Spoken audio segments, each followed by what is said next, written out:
Hi అండి. అందరికీ నమస్కారం. Welcome to our channel. Devi నవరాత్రులలో రెండవ రోజు అమ్మవారు ఏ అలంకారంలో దర్శనమిస్తారు? ఏ ప్రసాదం నైవేద్యంగా పెట్టాలి? ఏ మంత్రం జపించాలి? ఇప్పుడు ఈ వీడియోలో పూర్తిగా తెలుసుకుందాం. సెప్టెంబర్ 23 మంగళవారం దేవీ నవరాత్రులలో అమ్మవారు విజయవాడ క్షేత్రంలో గాయత్రీదేవి అలంకారంలో భక్తులకు దర్శనమిస్తారు. అలానే శ్రీశైల క్షేత్రంలో బ్రహ్మచారిణీ దేవి అలంకారంలో భక్తులకు అమ్మవారు దర్శనమిస్తారు. గాయత్రీదేవి అలంకారంలో ఉన్న అమ్మవారికి మనం సమర్పించవలసిన నైవేద్యం పెసరపప్పుతో చేసిన పదార్థాలు కానీ, పెసరపప్పు ఉడకబెట్టినది కానీ ప్రసాదంగా నివేదించాలి.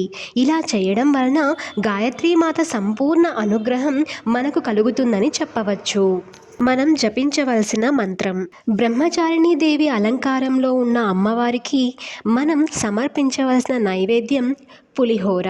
మనం జపించవలసిన మంత్రం. ఈ వీడియో కనుక మీకు నచ్చినట్లయితే లైక్ చేయండి, షేర్ చేయండి, సబ్స్క్రైబ్ చేసుకోవడం మర్చిపోకండి. Thank you for watching.